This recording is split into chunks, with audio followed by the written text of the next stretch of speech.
Anio zoma voalohany volana May taona 2022 lohahevitra vaovao indray no banjintsika dia ny hoe Ankatoavy ny fitarihan'ny fanahy masina.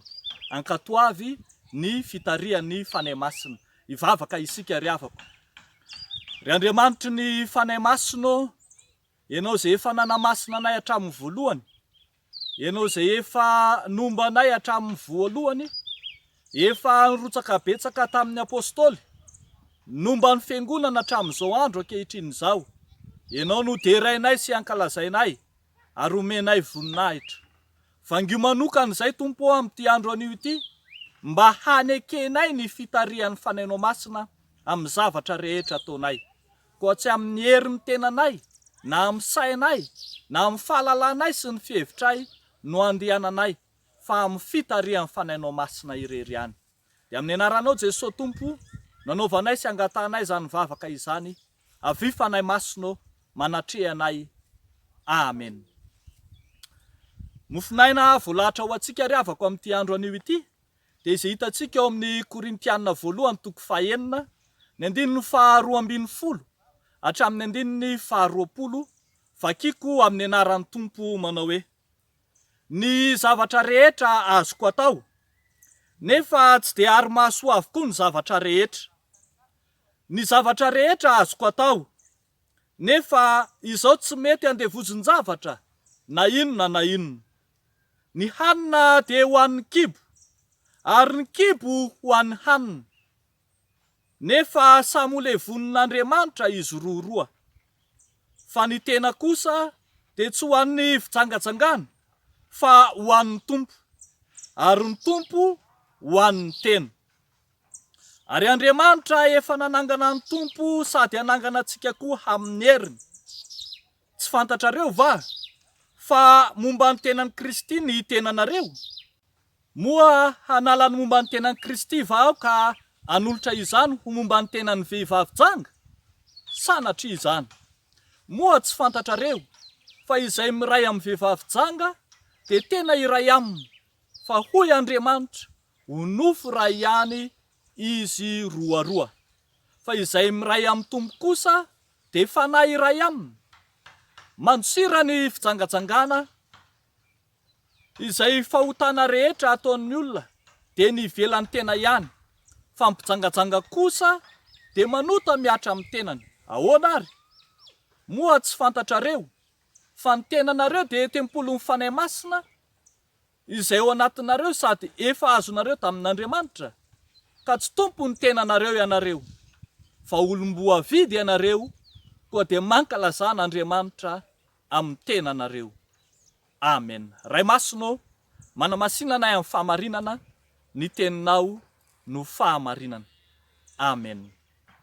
Ho ampitomboina ho aminareo mandrakariva ry havako, ny fahasoavana sy ny fiadanana avy amin'ilay Andriamanitra ray sy Jesoa Kristy ilay Tompony finoantsika. Amen.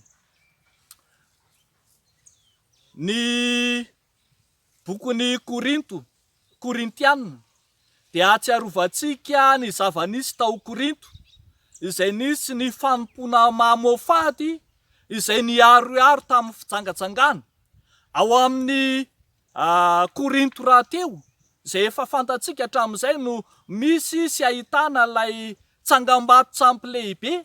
Raha marimarina kokoa dia ilay tempolo tsampy fanompoana ny diana, izay sampy Andriamambavy lehibe tamin'izany, ka fanompoana ny aroaro tamin'ireo fitsangatsangana samihafa, nantsoina koa hoe fitsangatsangana masina tamin'izany andro izany, ary dia mitarika ny olona rehetra ho amin'ny fitsangatsangana. Ity mofinaina mba masontsika ity ary havako, dia manoro lalana antsika kosa izay handavana ny fitsangatsangana, izay handavana ny fitsangatsangana. Izay handavana ny fitsangatsangana voalohany indrindra dia satria olon'afaka isika. Mandany fitsangatsangana isika satria efa olon'afaka. Hoy ny voalaza: ny zavatra rehetra azoko atao, nefa tsy dia ary-maso avokoa ny zavatra rehetra. Ny zavatra rehetra azoko atao, nefa izao tsy mety andevoziny zavatra na inona na inona. Manomboka ny fanazavana zany ny apôstôly Paoly dia hitantsika tsara eto fa maneho teny pahenreny tao amin'ny Paoly amin'ny fahenren'ny mpino ny olona hahatsapa sy halala ny fahafahana efa ananany sy efa nomeny tompo azy ao anatiny ao. Hitantsika tsara fa raha manohy ny vaky tenitsika ny amin'ny toko 10 dia mbola avery ny apôstôly Paoly ihany ity hoe ny zavatra rehetra azoko atao nefa tsy ny zavatra rehetra no mahasoa, ny zavatra rehetra azoko atao nefa tsy ny zavatra rehetra no mampandroso.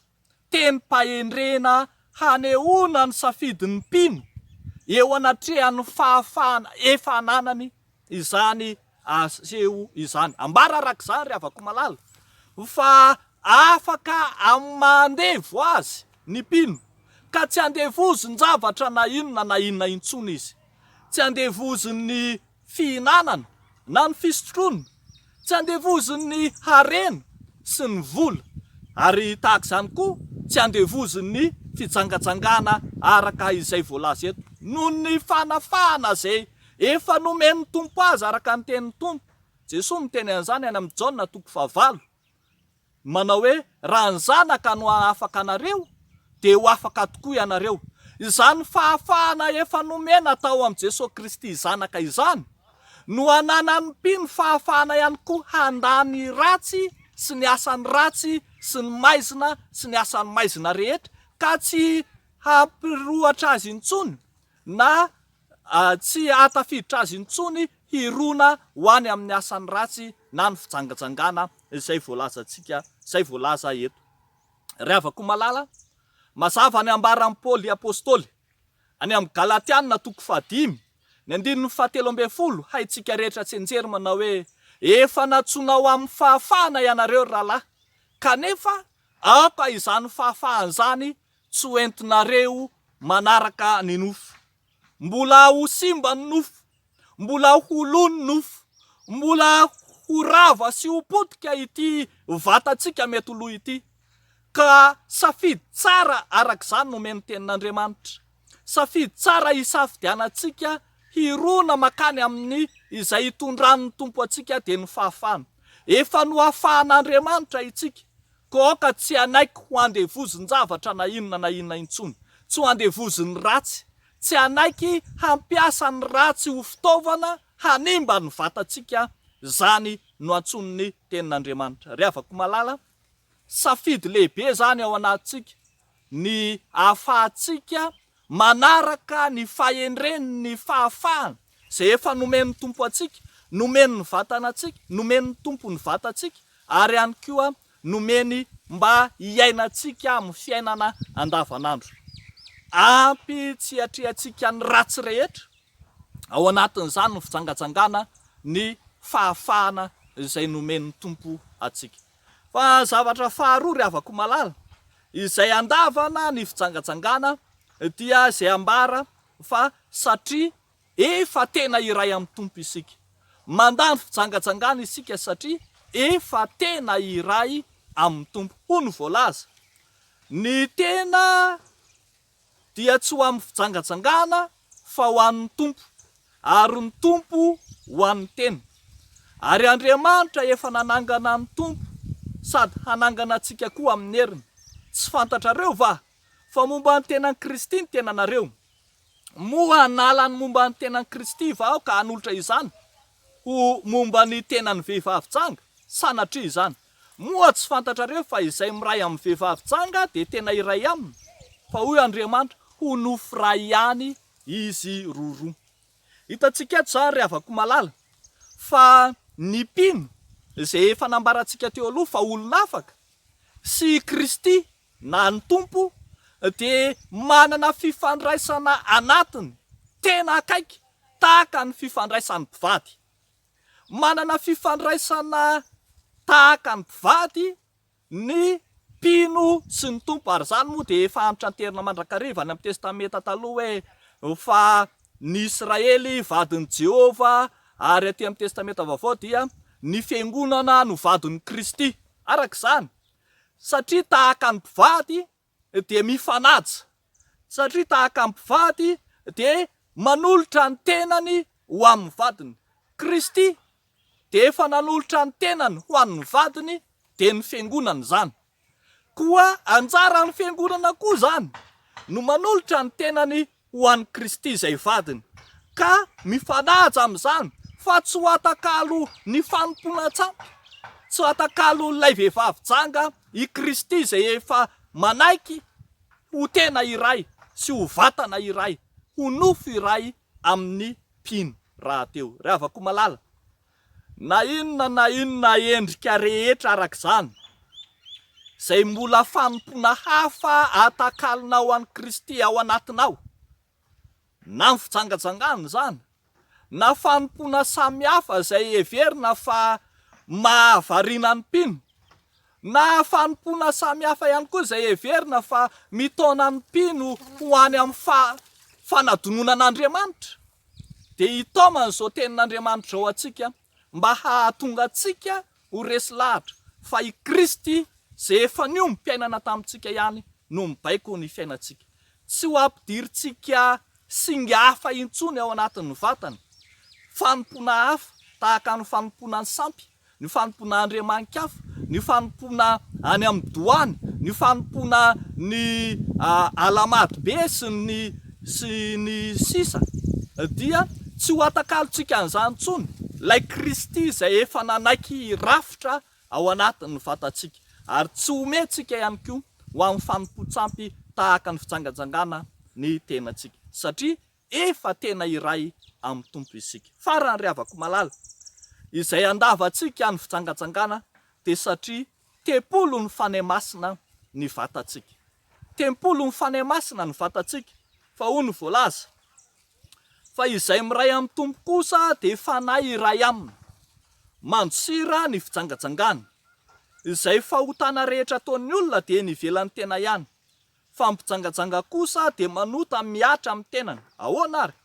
Moa tsy fantatrareo fa ny tenanareo de tempolo fanahy masina izay ao anatinareo, sady efa azonareo tamin'Andriamanitra, ka tsy tompo ny tenanareo ianareo.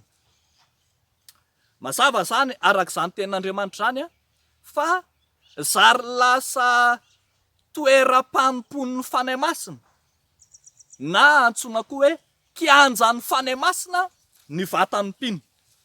Ny tenantsika mpino, ny tenan'ny kristiana de zary lasa kianjan'ny fanahy masina, ka tsy azo atao ho kianjan'ny fanompo-tsampy intsony, tsy azo atao ho kianjan'ny fijangajangana.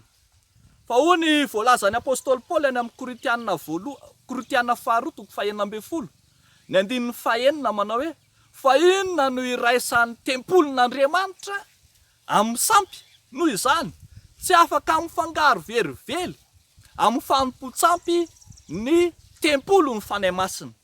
Mazava mantsy fa sehatra ivelaran'ny fanahy masina ny tenan'ny mpino, sehatra itombontsika hatrany hatrany ao amin'ny fanahy masina ny tenantsika.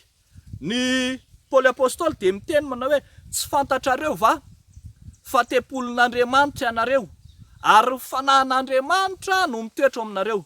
Raha misy manimba ny tempolin'Andriamanitra de mba hosimban'Andriamanitra kosa izy, fa masina ny tempolin'Andriamanitra de ianareo zany, hoy ny voalaza ao amin'ny Koritiana 1 toko 7, ny 9:9 sy ny 17. Mazava arak'izany ravako malala fa fitoeran'ny fanahy masina ny vatan'ny mpino. Efa nomena antsika ny fanahy masina, efa nomena antsika hatramin'ny voalohany, efa nomena antsika tamin'ny andron'ny apôstôly, ary nomena antsika ankehitriny.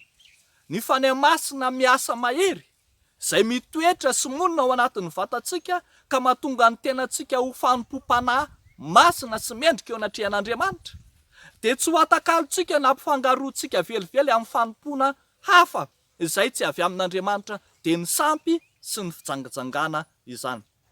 Raha fehezina ary zao tenin'Andriamanitra zao ravako malala de zao: ny lohahevitra banjintsika amin'ity volana ity de ny hoe ankatoavy ny fitariha amin'ny fanahy masina. Andeha ary amin'ity fanombohan'ny volana ity ho ankatoavitsika zany fitariha amin'ny fanahy masina zany, handavatsika sy andosirantsika ny fitsangatsangana amin'ny endriny rehetra na ny fitsangatsangana ara-panahy io, tahaka ny fanompo-tsampy sy ny fanakalozana an'Andriamanitra amin'ny karazan'andriamanitra hafa rehetra, na ihany koa ny fitsangatsangana ara-batana sy ara-nofo izay hikambanan'ny olona amin'ny olona izay tsy vadina. Amin'ity andro anio ity, andraisantsika rehetra fanapahan-kevitra eo anatrehan'ny Tompo mba ahazontsika manaiky ny baikon'ny fanahy masina izay mpitarika tsara sy mpitarika hendry antsika amin'ny zavatra rehetra, hivavaka isika ry havako. Andriamanitra rainay amin'ny alalan'i Jesosy Kristy ianao a, lay Andriamanitra tsy tiany ratsy, mandany ratsy raha teo, ary efa hatramin'ny voalohany dia nasehonao anay ny sitraponao, ary nanterinao indray zany tamin'ity androany ity, fa tsy afaka miaraka ny fanomponanao Andriamanitra sy ny fanompo-tsampy, ary tsy afa miaraka ny fanomponanao Andriamanitra sy ny fitsangatsangana. Tarafina amin'ny fitondran-tenanay Andriamanitra ny fanompona mendrika izay ataonay. Ko ankehitriny izay dia mivavaka manokana ho an'ny mpino rehetra, ireo izay lava ao anatin'ny fitsangatsangana amin'ny endriny rehetra entinay ambavaka eo anatrehanao. Tompo ao vangio manokana izy ireny, hahatsiaro sy handray ny fahasoavana izay omenao azy. Dia hahatsiaro koa Tompo fa efa olom-boa vita izy ireo ka ankalazanao Andriamanitra amin'ny alalan'i Jesosy Kristy Tompo. Dia izany no vavaka sandratray, amin'ny anaranao nanaovanay izany vavaka izany. Amen.